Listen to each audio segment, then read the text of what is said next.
మనం జెడ్పీటీసీ సభ్యులు మిత్రులు మనోహర్ రెడ్డి గారికి, అదేవిధంగా పార్టీ మండల కార్యదర్శి శ్రీ సురేంద్రన్న గారికి, పార్టీ మాజీ మండలాధ్యక్షులు బైర్ మల్లేశం గారికి, వేదిక మీద ఉన్నటువంటి ఎంపీటీసీల ఫోరం అధ్యక్షులు సుధాకర్ అన్న గారికి, అదేవిధంగా గౌరవ సర్పంచులకు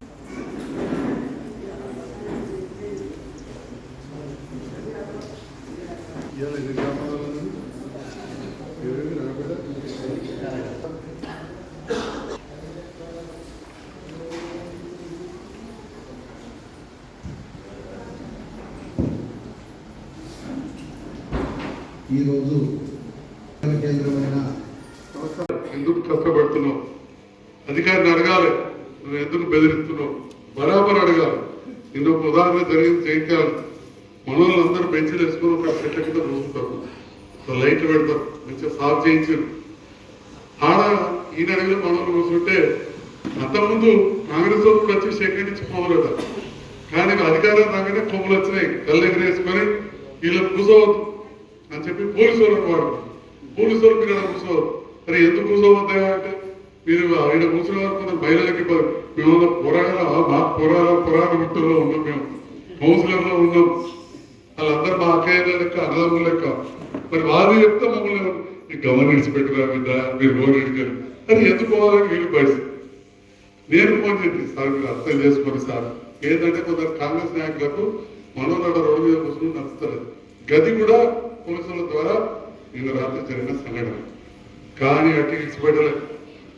అప్పటికప్పుడు నేను చెప్పగానే పక్కవాడు కౌన్సిలర్ సమ్మెల శ్రీనివాస్ వాళ్ళు వీళ్ళు ఆధార్ నేను కూడా పోతుంటే నేను ఒక నిమిషం ఆగి ఇదేందా నేను చూడలే ఈ తాగేంటి, మరి ఏమన్నా నిజంగా ఏమన్నా ఇబ్బందులు ఏమోతే ఏం లేదు, చెట్ల కింద మంచిగా బెంచీలు వేసి ముందర లైట్లు పెట్టారు, ఇంకా వేరే వాళ్ళు కూడా కూర్చునేటట్టు ఎవరైనా కూర్చునేటట్టు, అదేవిధంగా టీఆర్ఎస్ పార్టీ కూర్చున్నట్టు కలర్ గులాబీ వేసే వరకు మనసు పడలేదు. అంటే ఈ ఇబ్బంది పెట్టడం చాలా చేశారు, నిజపడుతుంది. ఇవాళ కూడా చూసారు కళ్యాణ లక్ష్మి దగ్గర ఫ్లెక్సీ తీసేయించారు.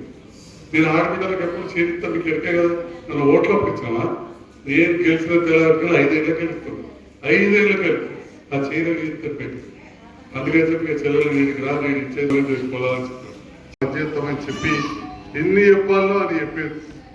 అదేమో భూగుడితోనేమో పాల ప్యాకెట్ మీద కూడా జిఎస్టీ చేశారు. ఈ కాంగ్రెస్ నాయకులేమో మేము వస్తే లీటర్కి 5 రూపాయలు వేస్తామని చెప్పి పెట్టారు. అంటే ఇక్కడ చెప్పుకుంటూ పోతే ఎస్సీ ఎస్టీ మైనార్టీలకు 10వ పాస్ అయితే 10,000, ఇంటర్ పాస్ అయితే 15,000, డిగ్రీ అయితే 25,000, పీజీ అయితే 1,00,000, పిహెచ్డి అయితే 5 లక్షలు. ఇక వాళ్ళకి నోటికి వచ్చినట్టు వాగ్దానాలు చేసినవన్నీ మనకు 5,000. అట్లనే ఎకరానికి మన ఎన్నడూ పైసలు వసూలు చేసి తప్ప రూపాయి ఇయ్యలే కాంగ్రెస్ వాళ్ళు, కానీ మనం ఇచ్చుడు వాళ్ళు పెట్టాక 15,000 ఇస్తా ఉన్నారు. ఇప్పటికైతే దిక్కుదివారం లేదు. ఇద్దరు కావచ్చు కూడా 6 నెలలు అయితే గడుపుతుంది మొత్తానికి. రేపు ఎంపీ ఎలక్షన్లు బయటపడాలని వస్తున్నాయి, 2 ఎంపీ ఎలక్షన్లు అటు ఇటు అయితే గడుపుతున్నారు. రుణమాఫీ 9 తారీఖు నాడు పక్కా తీసుకోరు, 2 లక్షలు తీసుకోరు. 20 రోజులు దాటిపోయింది, 2 లక్షలు కాదు కదా, ఆ 1,00,000 కొద్దిగా మిగిలిన అవే ఇస్తలేదు. ఇక కళ్యాణ లక్ష్మి అయితే ఇప్పుడే మా అక్క చెల్లెలకు 1,00,000 రూపాయలు చెక్కులు ఇచ్చినాం, వాళ్ళు ఎంత తులం బంగారం పెడతామన్నారు. ఇంకా నయం వీళ్ళని కూడా లగ్గాలు చేసుకోకూడదు, మేము వచ్చినట్టు చేసుకోమని చెప్పలేదు. ఇట్లా ఇవి కానీ 412 వాగ్దానాలు చేశారు. అలా ఇప్పుడు 6 ఇస్తా ఉన్నారు. 2 మొదలు పెట్టారు, ఉచిత బస్సు ఒకటి, ఆరోగ్యశ్రీ పథకం 5 లక్షల కంటే ఎక్కువ 7 అవసరం పడదు. 10 అవసరం పడే పెద్ద పెద్ద విమానాలకు మనం కూడా ఇదివరకే మీకు తెలవాలి, కిడ్నీ మార్పిడి, ఊపిరితిత్తుల మార్పిడికి మనం 13-14 లక్షలు కూడా ఇచ్చినాం. కాబట్టి ఇప్పటికీ మొదలుపెట్టింది ఏమీ కూడా లేదు.